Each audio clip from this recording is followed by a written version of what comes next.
Les quarts de finale de Ligue des Champions, les amis, cette année, c'est n'importe quoi. Mais là, j'arrive même pas à croire ce qui vient d'être tiré tellement c'est zinzin. On avait 8 équipes sur le plateau qui, déjà, te proposent quelque chose et un tableau absolument monstrueux. Et tu pouvais qu'avoir de belles confrontations. Tout le monde espérait quand même choper Dortmund, qui n'est pas dans la forme de sa vie cette saison en championnat, qui n'est pas globalement dans la forme de sa vie historiquement, mais qui arrive quand même à se placer en quart de finale parmi les 8 meilleures équipes d'Europe cette saison. Mais tout le monde voulait choper Dortmund, personne voulait se taper le Bayern ou City par exemple, ou même le Real Madrid, mais finalement les 4 confrontations sont exceptionnelles. Et je vous dis, je sais pas vous, mais j'ai quasiment rarement autant stressé pour un tirage au sort. Parce que pour certaines équipes, c'est vraiment décisif pour leur saison. Pour d'autres, c'est peut-être des rêves qui peuvent s'écrouler. D'autres, c'est des rêves qui peuvent encore plus s'alimenter et s'ouvrir. Parce que suivant les clubs, même si certains sont assez irréguliers cette saison, la forme qui va arriver en avril pour tout le monde, ce sera pas la même qu'il y a en ce moment et depuis le début de saison. Là, aujourd'hui, toutes les équipes qui sont présentes ici peuvent, avec plus ou moins de chance, d'abnégation et en tout cas de sursaut de talent et d'orgueil, peuvent pourquoi pas aller au bout. Parce que certains ont le tableau plus ouvert que d'autres, et je parle notamment du Paris Saint-Germain, qui va recevoir au Parc des Princes le FC Barcelone avant d'aller au retour à Montjuïc. Donc c'est pas le Camp Nou, donc il y a déjà moins de pression je trouve à Montjuïc que si tu joues au Camp Nou, un match retour. Mais le PSG cette année, même si je suis pas le plus grand fan du PSG au monde, et je suis pas forcément un de leurs haters, parce que le PSG c'est un club qui me rend indifférent, c'est plutôt eux en général qui s'inventaient une rivalité contre le Barça et le Real Madrid depuis les remontadas des dernières saisons. Mais pour moi, tu vois, le Paris Saint-Germain cette année, avec la dernière saison de Kylian Mbappé, même si c'est les débuts de Luis Enrique, qui est pas un coach que j'affectionne beaucoup, ils peuvent remporter la Ligue des Champions. Parce qu'ils affrontent le Barça, qui est peut-être le pire depuis 20, 30 ou 40 ans. Ils affrontent peut-être derrière Atlético ou Dortmund. Donc dans tous les cas, c'est pas le meilleur Atlético, c'est pas le meilleur Dortmund non plus de l'histoire. Et après sur un match que tu affrontes City, Arsenal, le Bayern ou le Real, sur un match il peut tout se passer. Kylian Mbappé, peut-être que sans Messi et Neymar dans ses pattes, va peut-être amener le PSG jusqu'au bout et remporter une Ligue des Champions pour un club français depuis Marseille.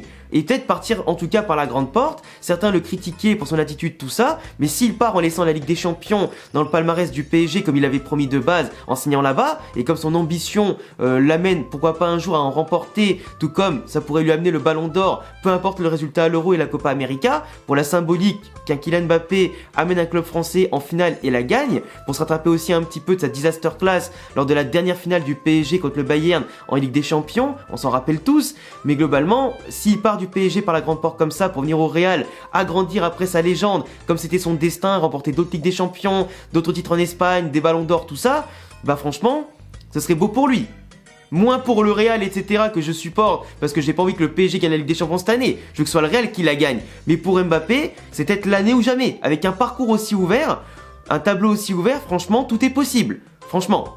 Et honnêtement, on s'est foutu de leur gueule plusieurs fois contre le Bayern, contre le Real, contre le Barça, Manchester United, etc. Mais peut-être que cette année, allez pour le PSG. Vu le tableau, en tout cas, rien ne l'aurait interdit. Et en tout cas, quand t'es supporter du Paris Saint-Germain, tu peux que y croire. Et ils auraient raison, peu importe qu'il y a eu une reconstruction, une transition, des nouvelles recrues, des départs, tout ça, Enrique, avec quelques moyens, quelques matchs réussis, avec un Kylian Mbappé en forme et des joueurs comme Barcola, comme Dembélé, comme Vitinha, etc. qui sont pas mal, franchement, tu peux rêver d'aller au bout. Même s'ils n'ont pas le meilleur effectif pour le reste, mais en tout cas dans leur milieu de tableau, enfin dans leur partie de tableau, pardon, c'est peut-être le meilleur effectif qu'il y a, sans douter. De l'autre côté, donc Atlético Dortmund, qui est la confrontation peut-être que tout le monde voulait avoir, dans le sens que tout le monde voulait choper Dortmund. Atlético, c'est un sacré poil à gratter, ils sont quand même passés devant l'Inter qui était vu au niveau du jeu et tout ça, au niveau de la force qu'ils présentaient en Serie A et en Europe, comme peut-être la deuxième équipe favorite derrière Manchester City. Ils ont réussi à passer par une prestation collective et physique impressionnante au match retour au Wanda Metropolitano, parce qu'au match aller, ils avaient été totalement bouffés, ils en sont ressortis de l'Italie avec 1-0 seulement si je dis pas de bêtises, mais ça aurait pu être un 2 ou 3-0, tellement l'Inter a raté des occasions. Et encore au retour, l'Inter a raté plein d'occasions par Lautaro, par aussi, surtout Marcus Thuram qui a fait des ratés mais improbables, en plus d'une action litigieuse où il touche les coronets d'un autre mec avant, pendant les prolongations si je dis pas de bêtises. Mais globalement, l'Inter qui peut s'en mordre les doigts, qui a été remonté, qui a perdu au penalty en ratant mais plus de pénalty qu'autre chose, et globalement l'Atlético qui montre une force de caractère, et qui veut ne pas s'arrêter là en tout cas, et qui peut contre Dortmund, avec une opposition de style entre les deux équipes, viser aussi les demi-finales. Après à voir comment ils se comporteront contre le Paris Saint-Germain ou derrière contre le Barça, mais l'Atlético Madrid en général c'est une équipe qui ne lâche rien, c'est une équipe un peu de coupe, qui sait faire, surtout à domicile, qui est un peu moins forte à l'extérieur, mais qui, avec Simeone, a déjà démontré qu'ils étaient capables de renverser des montagnes et qu'ils peuvent encore aller loin, tu vois. Donc, à noter pour l'Atlético Madrid, moi je pense qu'entre Atlético et Dortmund, même si l'Atlético c'est pas au niveau de la Liga par exemple, l'équipe la plus en forme du moment, qui est depuis 2-3 semaines, voire un mois, et depuis un fameux tweet de Griezmann contre le Real, ils arrêtent pas de perdre quasiment tous leurs matchs, et limite le match contre l'Inter c'était une de leurs seules victoires du moment, et leur seule fierté du moment, parce qu'ils ont plus que ça à jouer globalement pour sauver, et après en Liga, bon ils doivent batailler contre Bilbao pour la 4ème place, pour se qualifier pour la prochaine Champions League, mais là l'Atlético Madrid je pense qu'ils sont quand même favoris devant Dortmund, et rejoindra potentiellement le PSG, qui pour moi a l'avantage contre le Barça, qui a des incertitudes, beaucoup de blessures, une équipe qui est pas en confiance, une équipe qui traverse une zone de turbulence en tout cas importante, Xavi qui pourrait bien peut-être rester à la fin de la saison contre toute attente, mais qui est quand même pressenti pour partir, comme lui-même l'avait dit de base, mais la jeunesse du Barça peut faire des miracles, donc à voir en tout cas qui ira en demi-finale, et moi je partirais quand même plus sur un Atlético Paris Saint-Germain qu'un Barça Dortmund ou qu'un Barça Atlético, tu vois. Enfin bref, de l'autre côté, et c'est ce qui nous intéresse le plus, pour ma part en tout cas, c'est la moitié de tableau du Real Madrid, avec le Real Madrid qui va affronter Manchester City, d'abord au Bernabeu, puis ensuite le match retour en Angleterre. C'est compliqué, hein. Manchester City, les gars, c'est quand même le grand favori, c'est le tenant du titre, et franchement, personne ne voulait les tirer. Et moi le premier, moi j'aurais préféré avoir City en finale sur un match, tout comme on avait battu Liverpool par exemple sur un match à l'époque et je pensais qu'on allait perdre, ou simplement City. Faut quand même rappeler qu'en 2022, c'était une confrontation très compliquée pour le Real. On a quand même fait une des plus spectaculaires remontadas de l'histoire, qui restera dans les annales, je pense, dans la légende, avec des émotions qui m'ont fait lâcher des larmes, mais tellement c'était beau, tellement c'était improbable, tellement le Real Madrid avait serré les dents, avait eu de la chance, avait provoqué sa chance, n'avait rien lâché avec une mentalité de winner absolu qui a montré dans toutes les écoles de foot, et qui est digne de l'institution du Real Madrid, le plus grand club de l'histoire du foot. Mais globalement, le Real, après en 2023, avait tenu la dragée haute à City, qui était encore meilleur qu'en 2022. On avait fait 1-1 à domicile, mais on méritait beaucoup mieux, sachant que le but avant de Kevin De Bruyne, le ballon était sorti en touche, mais personne a jamais rien dit. Et comme par hasard, quand c'est le Real, les polémiques contre nous, personne dit rien. Mais bon, c'est comme ça, c'est habituel dans le monde du football, hein, l'hypocrisie. Mais globalement, City, qui après au match retour, n'avait pas fait polémique, n'avait pas fait débat. Même si on avait eu quelques absents en défense et tout ça, on n'a pas existé défensivement, au milieu et offensivement. Et City nous avait balayé 4-0 avec une facilité déconcertante. C'était limite humiliant, gênant, tellement le Real Madrid n'avait aucune possibilité de gagner et d'arrêter City, qui était un rouleau compresseur, qui a après gagné la finale contre l'Inter juste après, mais City n'avait pas débat. Alors qu'en 2022, ils étaient bien meilleurs, mais ils n'avaient pas été efficaces. En 2023, ils nous ont mis la raclée qu'ils auraient pu nous mettre l'année d'avant. Mais en tout cas, le Real cette année, qui, sans attaquant de pointe de référence, avec beaucoup de blessures graves en début de saison, comme Courtois, Militao, Alaba après qui s'est rajouté, d'autres joueurs comme ça qui ont multiplié les pépins, comme Vinicius par exemple aussi en attaque.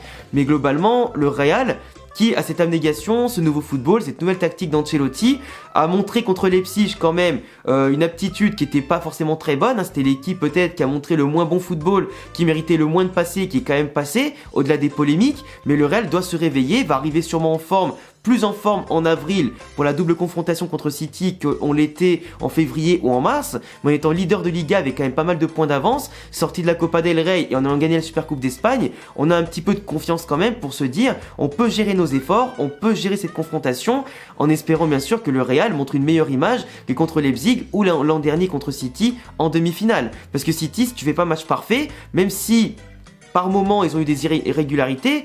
City, ça reste City. Et vu l'effectif qu'ils ont avec Guardiola, ils peuvent en tout cas te faire extrêmement mal.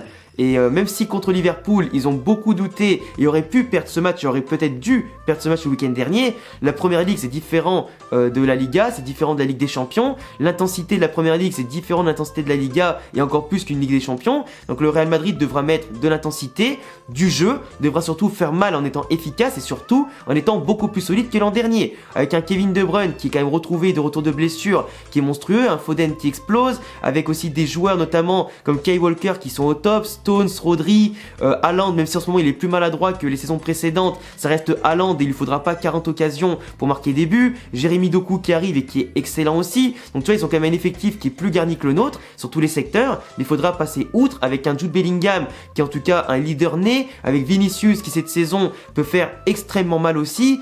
Des joueurs comme Camavinga, comme Tchouaméni, Valverde qui explosent, comme Kroos qui est à son meilleur niveau, qui est revenu en sélection allemande. Tu vois, t'as quand même toute une équipe au Real Madrid aujourd'hui qui est quand même assez intéressante. Malgré les absents, malgré les blessures et les coups durs, ils ont su rester debout. Donc City, Real Madrid, même si pour moi c'est du 60-40 pour l'instant pour Manchester City, on analysera leur match en Première Ligue ces prochaines semaines et on verra bien en tout cas ce qu'on pourra en tirer comme conclusion. Et puis après les confrontations seront la seule vérité de cette confrontation. Et après on affrontera le vainqueur, si on passe, de Arsenal Bayern Munich. Et franchement Arsenal, vu le niveau qu'ils ont en Première Ligue, vu la machine à marquer que c'est en Première Ligue, même si je rappelle que la Première Ligue c'est pas comme la Ligue des Champions, mais Arsenal, ils ont tellement un niveau de confiance, un niveau de football et cette jeunesse qui explose de plus en plus, contrairement au Bayern sous Tourelle qui s'écroule en Bundesliga, qui a perdu la Coupe d'Allemagne déjà, qui en Ligue des Champions n'est pas ultra rassurant, même si contre la Lazio au retour ils les ont explosés, mais ça reste la Lazio de Rome, c'est pas non plus une équipe insurmontable quand tu t'appelles le Bayern, que tu sois en doute ou pas. Arsenal pour moi peut se venger des branlées qu'ils ont pris contre le Bayern ces dernières saisons. Donc tu vois, Arsenal, Real Madrid, ce serait une très belle confrontation en demi-finale, mais franchement, autant Arsenal que le Real peuvent ne pas partir favoris sur le papier, mais peuvent faire la surprise. Et en tout cas, ça va être, comme je vous le dis, très dur à pronostiquer. Mais Arteta fait du très bon boulot là-bas, il mériterait de remporter quelques trophées avec Arsenal, ou du moins beaucoup plus que maintenant, que de simples coupes d'Angleterre.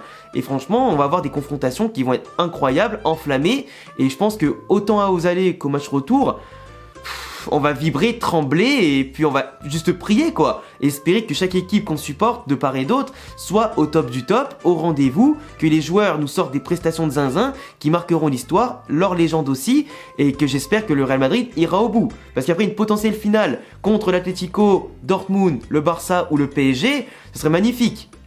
Imagine une finale Real Madrid-Paris Saint-Germain, le Real gagne contre le PSG de Kylian Mbappé qui va venir après au Real Madrid, ce serait aussi assez symbolique, tu vois. Pour après qu'ils viennent en remporter, pourquoi pas avec nous. Enfin bref, on en reparlera plus tard de ces confrontations avec des analyses beaucoup plus poussées de chaque match avant bien sûr les matchs en avril. Mais je vous laisserai me dire en commentaire ce que vous en pensez. Faites vos pronostics, dites-moi qui va passer en demi-finale, qui ira en finale, qui sera le vainqueur final de la Ligue des Champions. Donnez-moi vos impressions globales sur ces tirages. Et puis, je vous laisse, abonnez-vous, cochez la cloche, mettez un petit pouce bleu, il y a tous mes réseaux sociaux en description. Et à bientôt les gars, pour prochaine vidéo. Ciao!